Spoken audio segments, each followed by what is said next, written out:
Have you heard about the recent death of King Charles? Well, hold on to your seats because we've got a story to unravel. Let's wind back to the origin of this wild tale, where it all sprouted from. Picture this: Russian social media accounts, specifically on Telegram, started buzzing with what seemed like earth-shattering news. King Charles had breathed his last. But wait, there's more. Some of these accounts went above and beyond to sell this narrative, even faking a statement from Buckingham Palace, claiming that the king had suddenly breathed his last yesterday afternoon. Now, as you can imagine, this news didn't just stay confined to a few social media accounts. It started spreading across the Russian media landscape like a forest fire. The first ones to fan the flames were Sputnik and RIA, two well-known Russian media outlets. They picked up the story and ran with it, leading to a ripple effect across other Russian newspapers. But here's where things take a turn.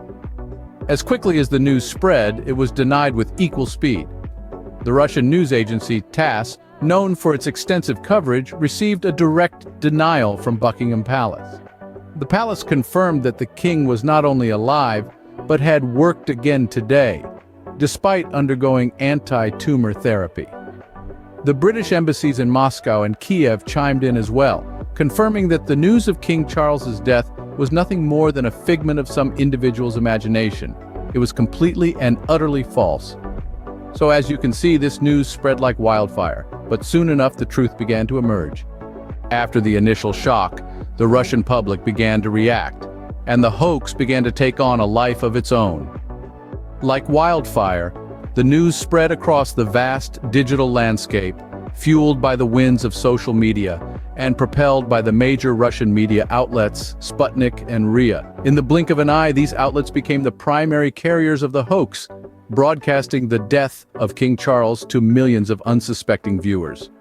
They presented the news with such conviction and detail, even going as far as to fabricate a statement from Buckingham Palace, that it was almost impossible to doubt their authenticity.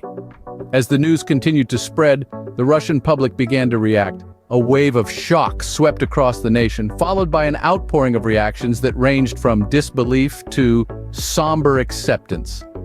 Amid the chaos, a strange sentiment began to surface, a sense of satisfaction, of vindication. It seemed that for some, the news was seen not just as a loss, but as a symbol of revenge against London, a city often painted as an adversary in the Russian narrative.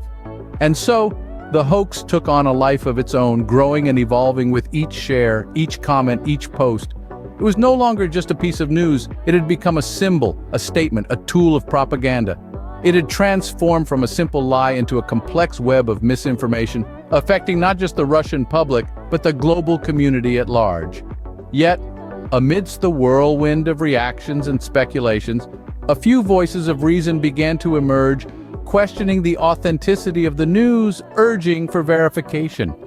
These were the voices that understood the danger of misinformation, the damage it could inflict not just on individuals, but on the fragile threads that bind societies and nations together. But as with all stories, the truth eventually comes to light, and this one was no exception. Soon enough, the walls of the hoax began to crumble, and the true status of King Charles was revealed. The authenticity of the news, or rather its lack thereof, was brought into the spotlight. The truth began to seep out from the shadows cast by the spreading falsehoods. Buckingham Palace, the very heart of the British monarchy, was quick to respond to the spreading rumors. They broke their silence and denounced the news as a blatant falsehood. The palace, the seat of the monarchy, was not one to sit idle while the life of their reigning monarch was being falsely reported.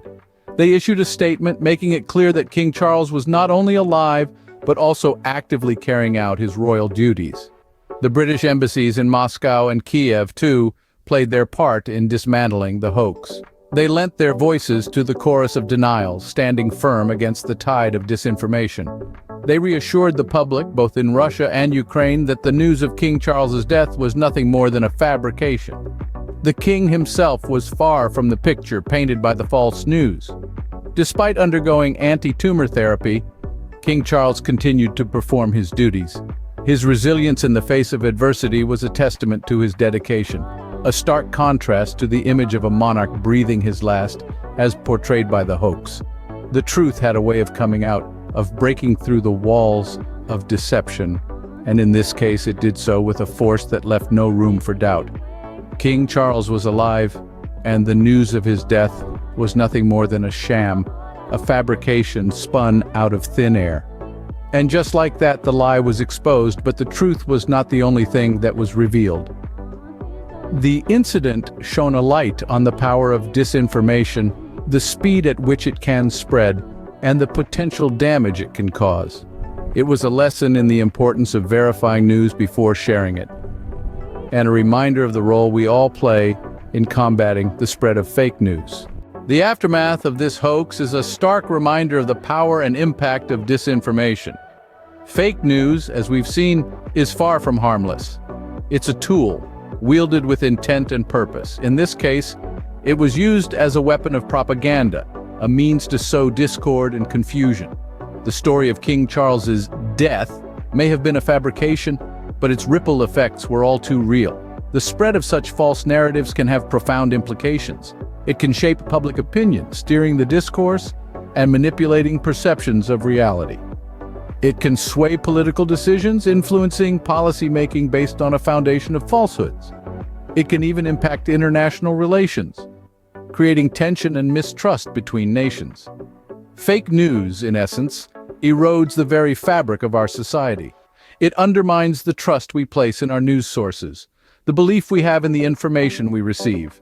It fuels skepticism, cynicism, and division, fracturing communities and fueling conflicts. The King Charles hoax also underscores how rapidly disinformation can spread in our digital age. With the click of a button, a lie can travel halfway around the world, gaining traction and credibility as it's shared and reshared. It's a wildfire, unchecked and uncontrolled, consuming truth in its path. And yet, amid the ashes of this deceit, we can find a glimmer of hope. The swift debunking of the hoax, the direct denial from Buckingham Palace, serves as a testament to the resilience of truth. It shows us that while lies may spread quickly, they can also be quashed with equal speed when met with facts and verification. This episode serves as a chilling reminder of the dangers of disinformation and the importance of truth in our society. We must remain vigilant, always questioning, always verifying, because in a world where falsehoods can be spun into headlines, the quest for truth is more critical than ever. So what can we take away from this episode of Fake News Frenzy? As we've seen with the false report of King Charles's death, the spread of fake news can have serious implications. It's not just a matter of misinformation. It can influence public opinion, political decisions, and even international relations. This is why it's crucial to verify news before sharing it, especially when it originates from questionable sources. We all play a role in combating the spread of fake news. It starts with being aware of the problem. Fake news is not just a buzzword, it's a real issue that has real-world impacts. It's easy to get caught up in the excitement of a breaking story, but it's important to take a step back and question the source of the information. The internet and social media have made it easier than ever to spread information, but they've also made it easier to spread misinformation. And once a false story starts to spread, it can be difficult to counteract, as we saw with the Russian hoax about King Charles.